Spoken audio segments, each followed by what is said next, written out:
Okay so हाँ पहले बता दो, is this clear? Any questions? Okay, so they try to provide free consumer test. They try to increase the range of distribution outlets क्योंकि अब उनको पता है that the demand for their goods are increasing. So they have to make sure that their goods are available as soon as possible. मतलब अगर उनको बेचना है तो ये goods हर वक्त available हों जहां पे वो देना चाह रहे हैं. All right, so now we'll go to the second macroeconomic objectives of the government, and that is inflation. Inflation क्या होता है? Inflation is basically the general increase in the price level.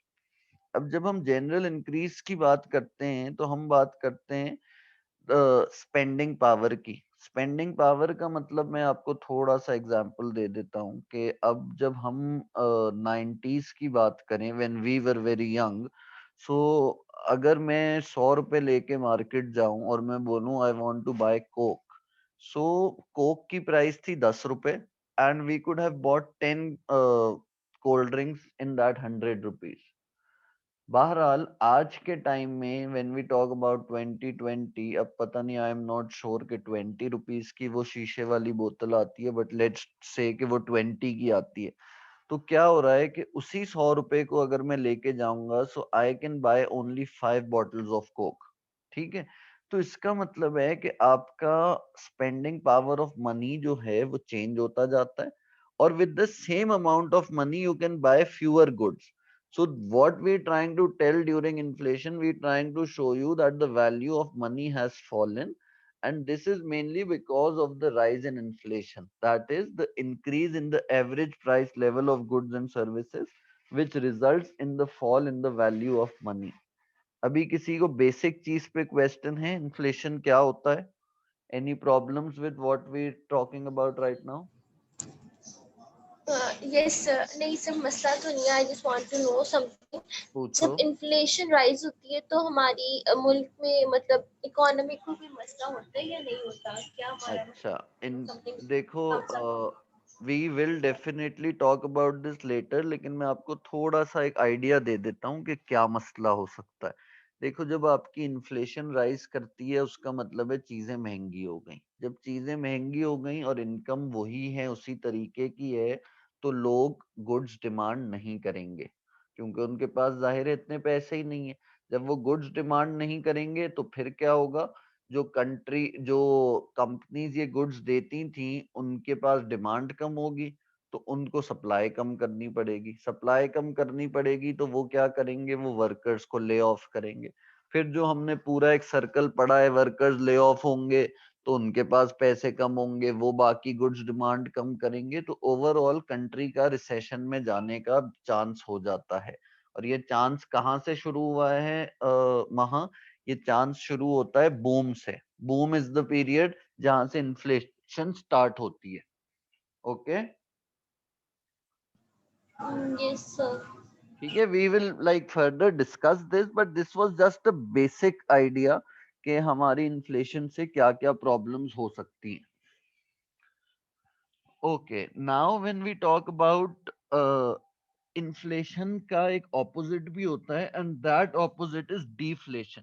When we say that with the same amount of money you are able to buy more goods. ठीक है, इसका मतलब है कि आपकी वैल्यू ऑफ मनी इंक्रीज हो रही है, तो आपकी डिफ्लेशन हो रही है. And deflation would actually means that there is a fall in the average price level of goods and services.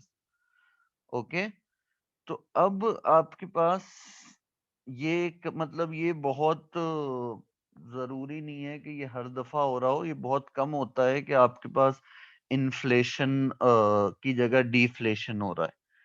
ठीक है, now the question is, there are two important things. जी जी पूछो कोई, एनी क्वेश्चन?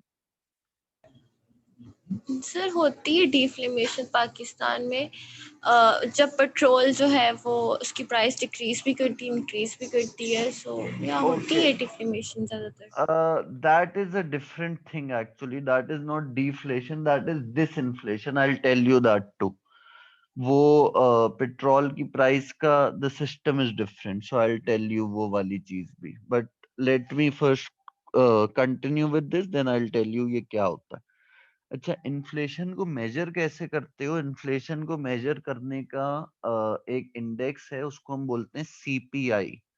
ठीक है, that is consumer price index. और इसका मतलब ये होता है, इसको दो तरीके से यूज किया जाता है, मतलब दो इंपॉर्टेंट चीजें हैं सीपीआई में। एक होती है बास्केट ऑफ गुड्स। आप क्या करते हो कि आप एक बास्केट ऑफ गुड्स ले लेते हो जिसकी आप प्राइस इस साल भी मेजर करते हो और अगले साल भी मेजर करते हो। ठीक है, बास्केट ऑफ गुड्स में मैंने ले लिया कि मैंने फ्रूट्स डाल लिए, वेजिटेबल्स डाल लिए, ऑयल डाल लिया, कुछ आटा डाल लिया, जो भी मेन मेन प्रोडक्ट्स हैं, कोई 10 गुड्स की बास्केट बना ली और उसकी प्राइस मेजर की इन 2020, और उसकी प्राइस मैं मेजर करूंगा 2021 में। फिर मैं एक साल को बेस ईयर लेता हूँ। फॉर एग्जांपल मैं 2020 को बेस ईयर बोलता हूँ, तो मैं बोलता हूँ कि इस वक्त इन बास्केट ऑफ गुड्स की प्राइस थी 100%। ठीक है, if the price of the basket of goods has increase to 115, so what I will do is I will see the gap between 115 and 100, which is 15%.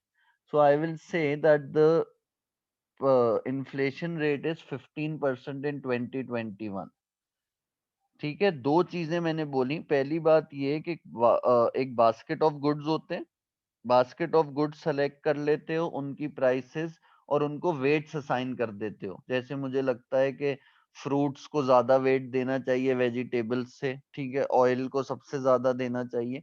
So you assign weights and you multiply them with the prices.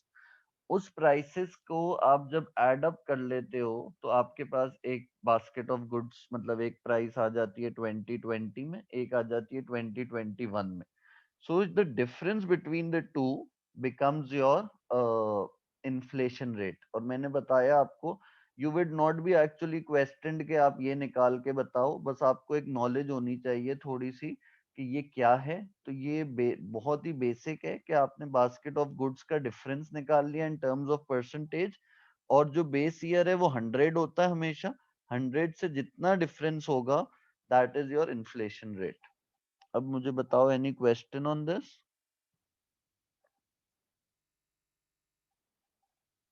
Nope, sir.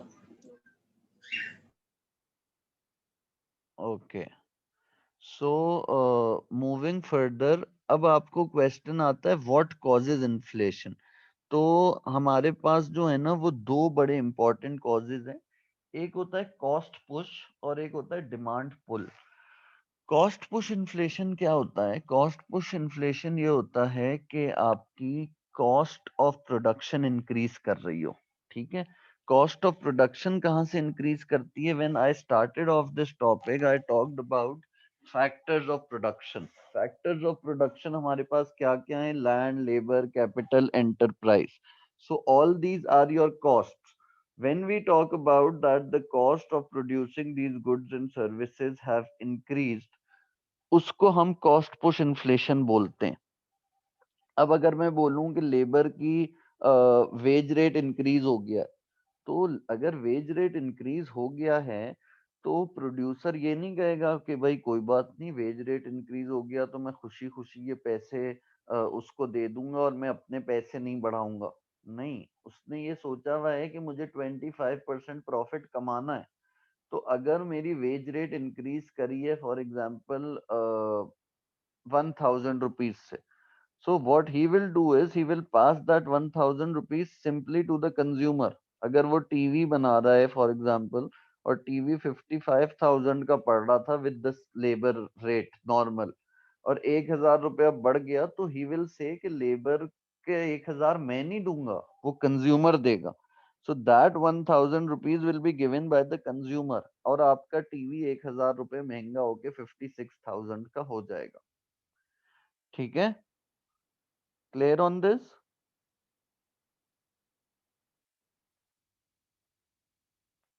Is this clear? Yeah, sir. Okay, अब Yes, sir.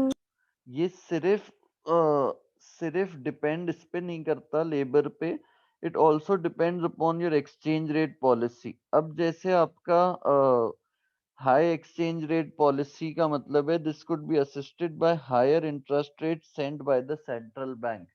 अगर आप for example दो तरीके से बात करो। अगर आप अपने रॉ मटेरियल्स इंपोर्ट करते हो और वो महंगे हो जाते हैं, जैसे अभी मैंने इमरान खान वाला एग्जांपल दिया कि इमरान खान ने इंपोर्टेड गुड्स पे टैक्सेस लगा दिए और वो महंगे होते चले गए। सो इवेंचुअली क्या होगा कि जो गुड्स महंगे, अगर इंपोर्टेड रॉ मटेरियल्स महंगे आ रहे हैं तो गुड्स भी महंगे बिकेंगे। ठीक है, तो अगर इंपोर्ट महंगा है तो आप फिर महंगा ही बनाओगे, एक बात।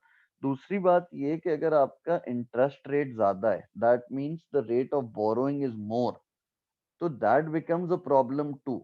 वो इसलिए प्रॉब्लम बन जाएगी बेटा क्योंकि आप कई दफा you borrow money to invest in your machinery and all.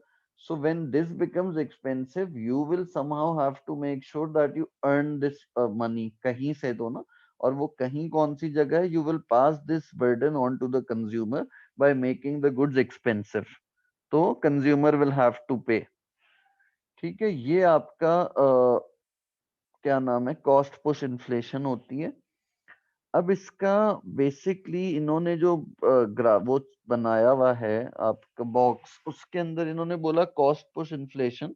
Now I have explained you कि कॉस्ट पुश इन्फ्लेशन होती क्या है।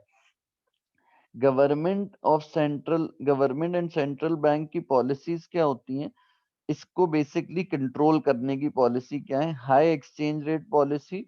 दैट मींस कि वो आपके इंपोर्ट सस्ते करने की कोशिश में, मतलब इंपोर्ट ज्यादा महंगा ना हो, तो वो कोशिश होती है कि आपका एक्सचेंज रेट अप्रिशिएट हो। ठीक है, दैट मींस कि अगर आपका एक्सचेंज रेट अप्रिशिएट होगा तो आपके इंपोर्ट्स सस्ते हो जाएंगे, और जब आपके इंपोर्ट सस्ते हो जाएंगे तो आपके क्या नाम है, कॉस्ट ऑफ प्रोडक्शन कम रहेगी। कॉस्ट ऑफ प्रोडक्शन कम रहेगी तो इन्फ्लेशन कम रहेगी। Second is discourage high wage settlements, में use public sector workers as an example. तो कई दफा क्या होता है कि आप कोशिश करते हो कि खामोशी से वर्कर्स को ये बात समझा दो कि भाई आपको ज्यादा वेज नहीं मिलेगी। क्यों नहीं मिलेगी? ताकि आपको ज्यादा कॉस्ट ना देनी पड़े, लाइक एम्प्लॉयर्स को ज्यादा पैसे ना देने पड़े। वो ज्यादा पैसे नहीं देंगे तो क्या फायदा होगा? आपकी कॉस्ट ऑफ प्रोडक्शन कम रहेगी तो इन्फ्लेशन कम रहेगी। अब अगर गवर्नमेंट ये सब करता है तो क्या इम्पैक्ट होता है ऑन बिजनेस स्ट्रेटेजी? गवर्नमेंट के इस बात से ये फर्क पड़ता है, the high exchange rate will make exports less competitive। जब बेटा इंपोर्ट सस्ते हो रहे हैं तो एक्सपोर्ट्स तो महंगे हो जाएंगे, और जब आपके एक्सपोर्ट्स महंगे हो जाएंगे तो वो कम competitive हो जाएंगे, मतलब उनकी डिमांड कम हो जाएगी, और बिजनेस जो है वो फिर डोमेस्टिक मार्केट की तरफ आ जाएगा बाहर भेजने की जगह। Second is high interest rates will discourage business borrowing and investment। अब क्योंकि आपने इंटरेस्ट रेट बढ़ाया हुआ है, और आपने कहा है कि भाई इंटरेस्ट रेट इसलिए बढ़ा रहे हैं हम ताकि लोग हमसे, इंटरेस्ट रेट इसलिए बढ़ा रहे हैं ताकि people start investing in our country. वो तो इन्वेस्ट कर देंगे आपकी कंट्री में, लेकिन प्रॉब्लम क्या होगी इन्वेस्ट करने की? प्रॉब्लम ये होगी कि आप बोरो नहीं कर पाओगे। ठीक है, आप महंगे इंटरेस्ट रेट्स पे बोरो नहीं करोगे तो आपके इन्वेस्टमेंट प्रोजेक्ट्स रुक जाएंगे।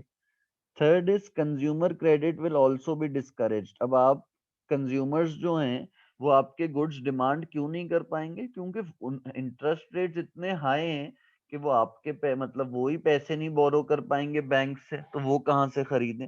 वो नहीं खरीदेंगे तो आपके जो एक्सपेंसिव गुड्स की डिमांड कम हो जाएगी।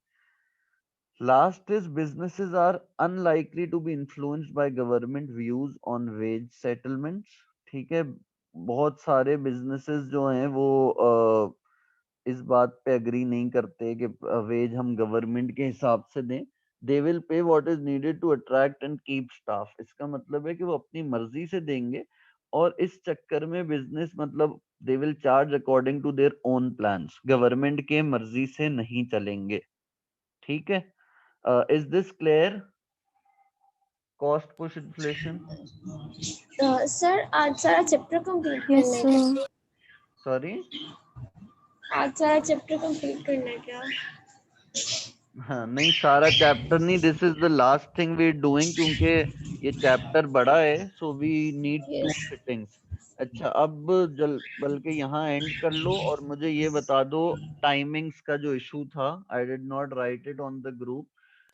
देखो, जो हमने 3 क्लासेस की बात की थी, we discussed that, I think 2 classes पहले, जिसपे मैंने ये फ्राइडे और संडे का टाइम दिया था, I said that the third class will be a recorded lecture in which you people have to give me questions, और जो भी चीजें अनक्लियर हैं वो पूछो, मुझे व्हाट्सएप कर दो, मुझसे पास्ट पेपर क्वेश्चंस बोल दो कि सर ये पास्ट पेपर क्वेश्चन है इस साल का, आप हमें जरा इसको सॉल्व करने की टेक्निक बता दें। सो I was in a mood के 2 क्लासेस थ्योरी होनी चाहिए and the third class should be all the questions, so तो दैट। सर हम वो क्लास लेंगे, मतलब इन सेंस कि आप वहाँ पर होंगे क्लास में? नहीं, आप, मैं आपको बताता हूँ क्या होगा उसका। You will send me the questions on WhatsApp, ठीक है, और उस क्लास के अंदर I will send you a recorded lecture answering all your queries के, जो भी ओके पास्ट पेपर क्वेश्चंस हैं, बिकॉज विद दिस अभी हम अगर चैप्टर्स पे रहेंगे, so we would not be able to complete the past paper questions. अभी क्या हो रहा सर, है। लाइक हाँ इंस्टेड बताओ। इस तरह हो सकता है कि आप हमें पास्ट पेपर्स क्वेश्चंस दे दें एंड हम वो सॉल्व कर दें, मतलब लाइक सेकंड क्लास में आप हमें पास्ट पेपर क्वेश्चंस दे दें एंड जो ओके। थर्ड क्लास होगी उसमें हम लोग सॉल्व कर दें, आप बेशक वहाँ पे ना हो और हम सेंड कर दें अगर हमें कुछ समझ ना आ रहा हो तो। हाँ, ये भी हो बिकॉज सकता है। I am not aware of the questions, क्योंकि मुझे इतने पास्ट पेपर्स क्वेश्चंस का आइडिया नहीं, जस्ट बीइंग ऑनेस्ट, तो इसलिए मैं कह रही हूँ। ठीक है, देखो मुझे किसी चीज से इशू नहीं है, और ऑब्वियसली आप लोगों का सिलेबस कवर कराना मेरा काम है। सो अगर मुझे 2 नहीं, 3 नहीं, 4 भी क्लासेस लेनी पड़ेंगी at a certain point, I am ready to take that. But अभी क्या हो रहा है कि आप लोग शायद कभी 2 बंदे ज्वाइन करते हो, कभी एक बंदा ज्वाइन करते हो, तो आई फील कि वो सब बता देते हैं कि the time is not matching, कब किसी को किसी पे मसला है। So I thought it would be better off कि 2 क्लासेस आप लोग सब अग्री किए हुए हो फ्राइडे और संडे पे, ओ फ्राइडे और सैटरडे पे, वो खुशी खुशी 2 क्लासेस ले लो, और एक recorded lecture when ever I get a chance, बेशक बोलोगे तो वो चैप्टर का रिकॉर्ड कर दूंगा, और बोलोगे तो पास्ट पेपर्स का रिकॉर्ड कर दूंगा, and I would be sir more. I guess past papers better है। ठीक है, तो I will record that lecture. और apart from that I want कि आप लोगों ने जो अभी तक पढ़ा है, जो मेरे साथ almost we done with the first unit, ये आधा चैप्टर रह गया है, जब ये कंप्लीट हो जाएगा तो हमारा पूरा यूनिट कंप्लीट हो जाएगा। So what ever problems you occurred अभी तक, कोई चीज नहीं समझ आती है, आप मुझे लिख के भेज दो या क्लास में पूछ लो, ताकि मैं उसको एक्सप्लेन करूं। अगर रीड नहीं किया हुआ होगा तो फिर it would be very difficult to like go further, ये कहने का पॉइंट है मेरा। Okay sir. ठीक है, so will end the class here. आप लोगों को जो मसला हो, आप कभी भी मुझे ग्रुप पे व्हाट्सएप कर दो, प्राइवेटली व्हाट्सएप कर दो कि सर हम ये पढ़ रहे थे, हमें ये समझ नहीं आया, तो थोड़ा सा ये बता दें, या तो मैं आपको वहीं पे बता दूंगा एक वॉइस मैसेज में, या आई से कि I send you a video जिसके अंदर प्रॉपरली सॉल्व्ड भी हो ये। ठीक है, ओके सर। चलो ओके, फिर अल्लाह हाफिज, वील मीट ऑन, अल्लाह आज हाफिज फ्राइडे है ना, सर। कल है ना हमारी यस क्लास, सर। तो कल we'll try to complete this chapter. Okay sir. Bye. Bye.